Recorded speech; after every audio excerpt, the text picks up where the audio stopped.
जो वाइट कपड़े वाला है उसे रन खत्म की और लेके भाग गया वो। और मैं इन्होंने प्यार सर पे जाते हुए हाथ रखने क्या कहता, तुम बाप नहीं हो मैं बाप हूँ।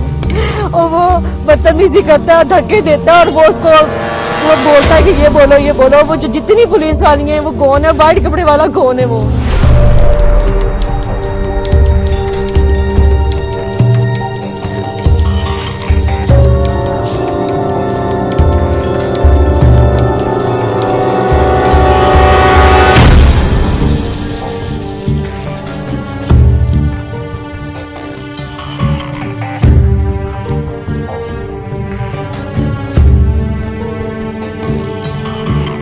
तस्वीरें भी लेके आया हूँ और ये बंदा वही है जो मेरी बीवी को लेके आया, खुला दिलवाया। उसके बाद मैंने हाई कोर्ट में पटिशन दायर किया मैं अपनी बेटी के लिए मिलने के लिए, मगर ये लोगों ने मेरी बेटी को नहीं लेके आए। और जो दुआ ज़हरा जैसे बाप के खिलाफ बोल रही है ना, ऐसी वो बच्ची है 4 साल 6 साल की। तो ये कहाँ सही ना? ये जो सफेद कपड़ों वाला है ये अब आपको क्या कहता था उस दौर में? यही बातें करता, यही दावे बंदे के करता, पास कर रहे हैं। ये इसी बंदे के पास मैंने कसूर हाई कोर्ट पे मैं गया, मैंने बोला भाई तू क्या कर रहा है, ये खुला दिलवा रहा है, ना लेना ना देना, तो कौन है तू जानता है हमें?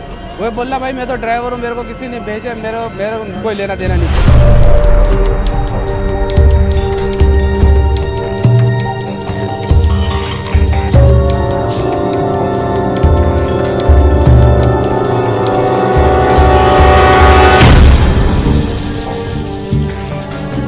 गुलशन मेंबार में रिहाइश पजीर है बच्ची।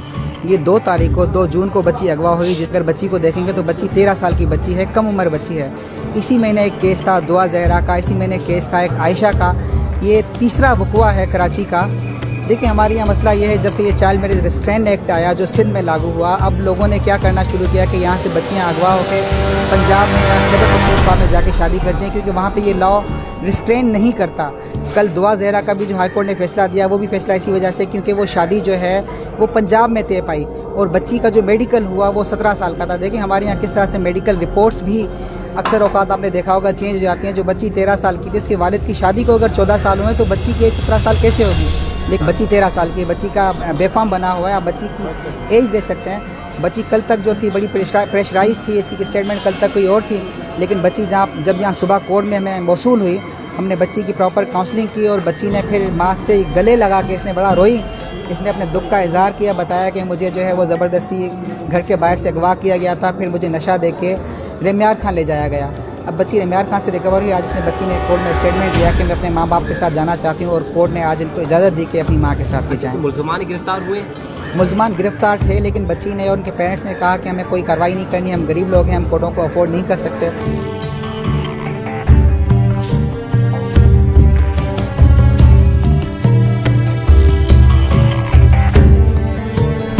लेकिन मेरा सवाल यह है, जज साहब ने हमारी स्टेटमेंट दोबारा बच्ची की क्यों नहीं ली? बच्ची दोबारा स्टेटमेंट देती, बच्ची घर आ जाती। बच्ची अब घर जाने के लिए हमने उसका सारा डर खत्म कर दिया था। 5 मिनट की मुलाकात में हमने उसे ब्रेन वॉश उसका जो हुआ था वो खत्म हो गया। जज साहब ने पुलिस वाले खींचा है उसको, वही सफेद शलवार कमीज वाला, इसने बोला है कि इसको तुम क्यों हाथ लगा रहे? कहते मैं बच्ची का बाप।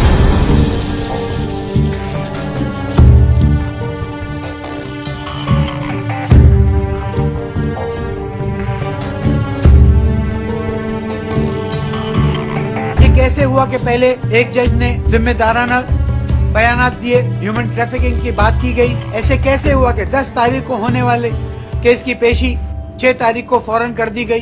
पहले जो जज साहब केस को आगे लेके बढ़ रहे थे, एकदम से जज को चेंज किया गया। बच्ची कहीं और जाके शादी कर रही किसी भी सूबे में, तो पहली बात गौर करने की ये है कि 16 साल से कम उम्र बच्ची को उसके वालिदैन की लीगल गार्डियनशिप से दूर करना सेक्शन 361 ताज़ीरात पाकिस्तान के तहत जो है वो अबडक्शन और किडनैपिंग है। तो कोई घर में घुस के दुआ ज़हरा को लेके क्या आए, या किसी ने कहा कि तुम बिल्डिंग उतर के नीचे आ जाओ, कोने पे हम इंतजार कर रहे हैं, या फलाना जगह पहुंच जाना, तुम्हारा टिकट होगा, हम तुम्हें मिल लेंगे, यानी कि उसे कोई ना कोई इंटाइसमेंट आपने दी हुई है। और अगर वो 16 साल से कम है तो क्राइम वहां से शुरू होता है। तो अगर आप इस शादी को अबडक्शन से जोड़ेंगे तो सिंध के कोर्ट्स की जुरिस्डिक्शन आएगी और इसको एक जर्नी समझा जाएगा। और मेरा मौक़िफ़ ये है कि इसमें सिंध के चाइल्ड मैरिज लॉ का इतलाक़ होगा, चूँकि आपने किसी को बॉर्डर या सरहद पार कराई सूबे की इसलिए है ताकि आप उससे शादी कर सकें और कानून का इतलाक़ का फ़ायदा उठा सकें। लगता ऐसा है कि दुआ जहरा के केस को भी बड़ी जानी पहचान, बड़ी सोची समझी साजिश के तहत खराब किया जा रहा है, उसको मुतासिर करने की कोशिश की जा रही है और उसमें बड़ी बड़ी कुव्वतें कार फरमा हैं। अब मैं नादरा के देखे जाए वो कुछ और कहती हैं, पुलिस की रिपोर्टें कुछ और कहती है, अदालत कुछ और कहती नजर आ रही है। मैं अदालतों का एहतराम करता हूं, लेकिन इसी मुल्क में हम भी पैदा हुए, हमें पता है अदालत भी प्रेशर में आती है, अदालतें भी दबाव में आती हैं, इन्वेस्टिगेशन ऑफिसर भी दबाव में आकर केस को खराब करते हैं। तो पाकिस्तान की फिर आवाम उठेगी, फिर शिया सुन्नी नहीं बल्कि पाकिस्तानी बागैरत माशरा इस बच्ची की वजह से अपनी बच्चियों की आज़ादी और अपनी बच्चियों के तहफ़्फ़ुज़ का इंतजाम करेगी। फिर एहतजाज का अमल शुरू होगा, फिर यकीनन इस मुल्क में कानून और आइन को मद्देनजर रखते हुए कानून हाथ में लिए बगैर अपना जायज़ अपना कानूनी हक हासिल करने के लिए लोग एहतजाज के लिए बाहर निकलेंगे। फिर शहर शहर में दुआ ज़हरा और फिर हर गांव देहात में दुआ ज़हरा के नाम पर हमारी सारी बच्चियों का तहफ़्फ़ुज़।